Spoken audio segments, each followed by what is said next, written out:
Vamos começar aqui o segundo vídeo da nossa aula e agora nós vamos falar do caráter essencial do primeiro pecado. Em outras palavras, a ideia bíblica do pecado. O que realmente é pecado, segundo a Bíblia?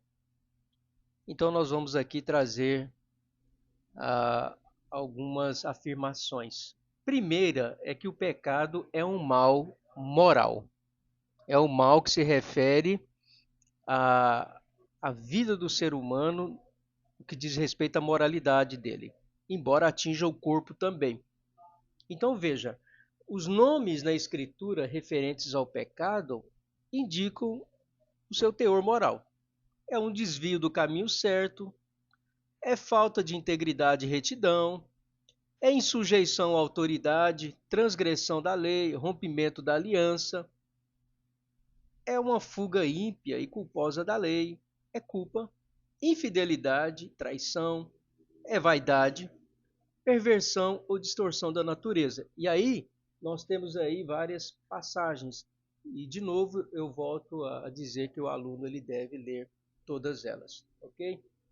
Mas também a Bíblia afirma que o pecado ele tem caráter positivo e com isso eu quero dizer que a Bíblia mostra que quem não ama a Deus ou quem não obedece à vontade de Deus é sempre caracterizado como mal, né, no seu caráter.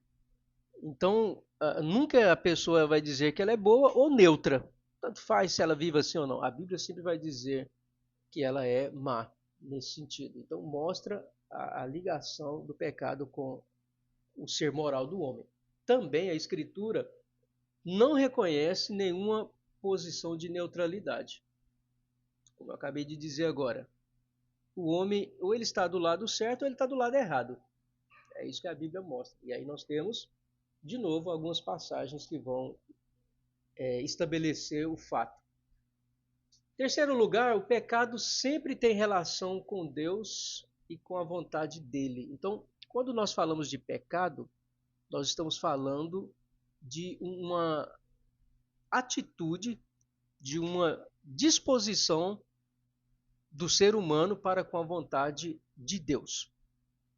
Então, o pecado ele é definido como falta de conformidade com a lei de Deus. Essa é a definição clássica dele.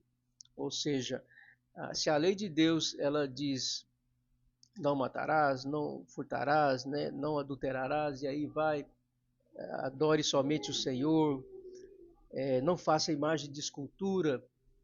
Então, qualquer falta dessas, ou seja, qualquer quebra dessa lei aí, já é definido como pecado. Então, o âmago da lei, Jesus vai dizer que é o amor a Deus. Então, o guardar a lei significa amar a Deus. O quebrar as leis significa rebelião contra Deus. Então, é por isso que o pecado ele está relacionado de forma moral, né, com Deus. E assim o pecado ele vai ser sempre o oposto da lei de Deus, da vontade de Deus. Significa separação, oposição e ódio contra Deus. Nós temos aí as passagens bíblicas que comprovam o fato, né? Quarto lugar, o pecado inclui também a culpa e a corrupção. Então a culpa do pecado, ela é inerente ao pecador. Também torna ele obrigado a satisfazer a justiça divina. E a corrupção do pecado é a contaminação inerente a todo pecador. Então, nós temos aí as ideias de culpa e corrupção. Em quinto lugar, o pecado tem sua sede no coração. Então, aonde fica? Na mente? No corpo? Que lugar?